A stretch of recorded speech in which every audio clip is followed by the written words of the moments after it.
लोग नए टेस्ट का एक मॉक टेस्ट दिया गया है जो मैंने बनाया है आप लोगों के लिए। तो इसमें कुछ प्रश्न दिए गए हैं जिनके लिए हल करेंगे। विषाद का विलोम शब्द है, इसका सही उत्तर है हर्ष। भू का पर्यायवाची नहीं है, अंबर। भू माने क्या होता है? पृथ्वी। भू का पर्यायवाची नहीं है, अंबर। नंबर 3, नीचे बच्चों के बढ़ने की कुछ अवस्थाएं दी गई हैं, उन्हें सही क्रम में लगाइए। अवस्थाएं हैं दौड़कर चलना, घुटने के बल चलना, पालने में लेटना, स्कूल जाना, गिरते पड़ते चलना, चारपाई या चौकी पकड़कर चलना। तो इनका सही क्रम है नंबर 3, पालने में लेटना, फिर 2 घुटने के बल चलना, फिर चारपाई या चौकी पकड़कर चलना, फिर गिरते पड़ते चलना, फिर दौड़कर चलना, और फिर आ जाएगा आपका लास्ट में स्कूल जाना। तो ये 3 प्रश्न हैं। इसके बाद में अभी और प्रश्न आपके लिए हल मैं करवा रहा हूं। देखो बच्चों, नए एग्जाम का अगला प्रश्न है क्वेश्चन नंबर 4। तुलसीदास ने राम रूप का वर्णन करते हुए उनके किस अंग की उपमा कमल से की है? आंख से। किससे की है? आंख से। सही उत्तर है हाँ। क्वेश्चन नंबर 5 है, लौह पुरुष नाम से जाना जाता है, बोलो। सही उत्तर है सरदार वल्लभ भाई पटेल। अगला प्रश्न है, युद्ध के दौरान सर्वोच्च वीरता का प्रदर्शन करने वाले सैनिक को किस पद से सम्मानित किया जाता है? परमवीर चक्र से। सही उत्तर है। अगला प्रश्न है question number 7, Which is the national river of India? Ganga. Ganga is the national river of India. Question number 8 है, When was Gandhi ji born? Gandhi ji का जन्म कब हुआ था? 2 अक्टूबर 1869 को। Right answer. Okay, next question, question number 9, the Ganga ends at the Bay of Bengal. The Bay of Bengal. Clear. Question number 10 है, ऊष्मी ऊर्जा का मात्रक है जूल। ऊष्मी ऊर्जा का मात्रक क्या हो गया? जूल। इस प्रकार आप लोगों के नेट एग्जाम के 10 क्वेश्चन की मैंने प्रैक्टिस करवाई है। अब आगे और क्वेश्चन की प्रैक्टिस करवा रहा हूं। इन क्वेश्चंस को अपनी कॉपी पर बताएं। नेट एग्जाम का मॉक टेस्ट का अगला प्रश्न है क्वेश्चन नंबर 11, कौन सूचक इंडिकेटर नहीं है? एंटासिड। क्वेश्चन नंबर 12 है, कृंतक दांत का कार्य है काटने का। क्वेश्चन नंबर 13, श्वासोच्छ्वास में किसकी भूमिका नहीं होती है? मछलियों की। क्वेश्चन नंबर 14, विश्राम की अवस्था में एक वयस्क व्यक्ति की नाड़ी गति होती है 72 बार। क्वेश्चन नंबर 15, पक्षियों में उत्सर्जी पदार्थ होता है? क्वेश्चन नंबर 16, मनुष्य में प्रमुख उत्सर्जी अंग है? क्वेश्चन नंबर 17, सबसे अधिक प्रोटीन पाया जाता है दालों में, है ना? सबसे ज्यादा प्रोटीन किसमें पाया जाता है बच्चों? दालों।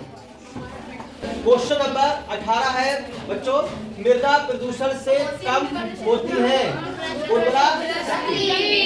जो से बोलिए आप लोग। क्वेश्चन नंबर 19 है, धावन सोडा है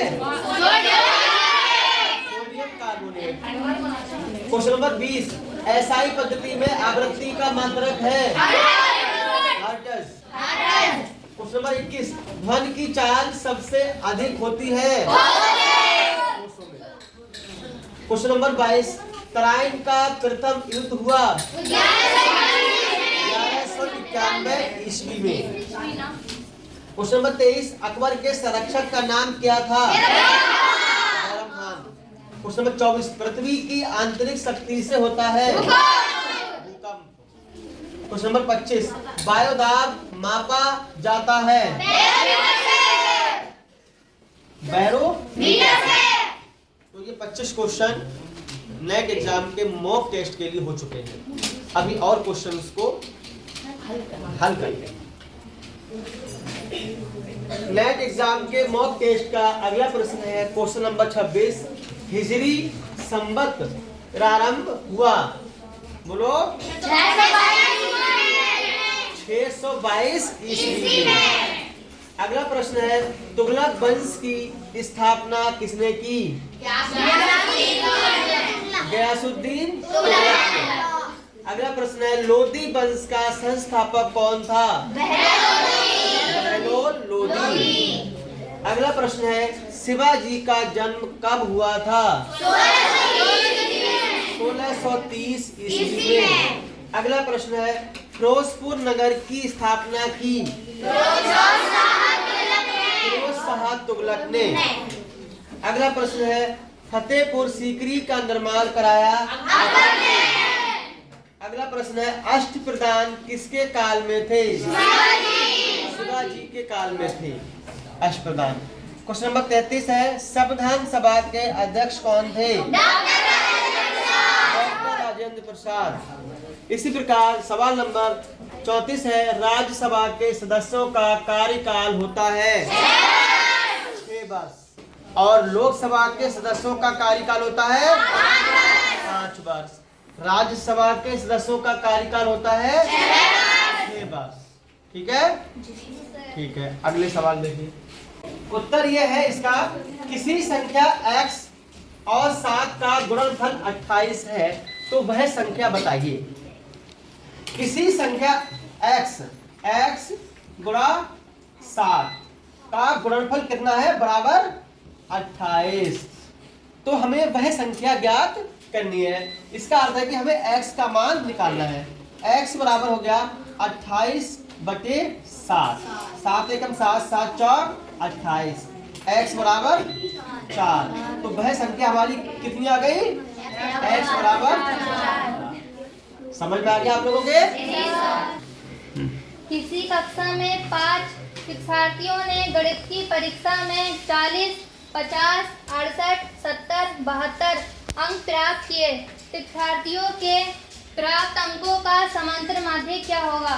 समांतर माध्य बराबर कुल पदों का योग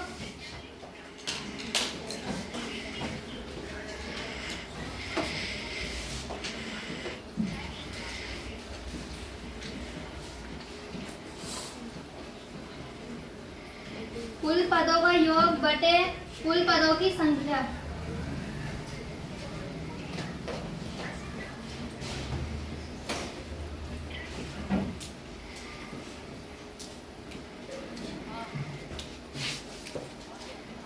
कुल पदों की संख्या बराबर 40 प्लस 50 प्लस 68 प्लस 70 प्लस 72 बटे 5। पदों का योग हमारा आ गया 300 और पदों की संख्या आ गई 5। 5 से हमने 300 को भाग दी तो हमारा उत्तर आया 7। समांतर माध्य हो गया 7।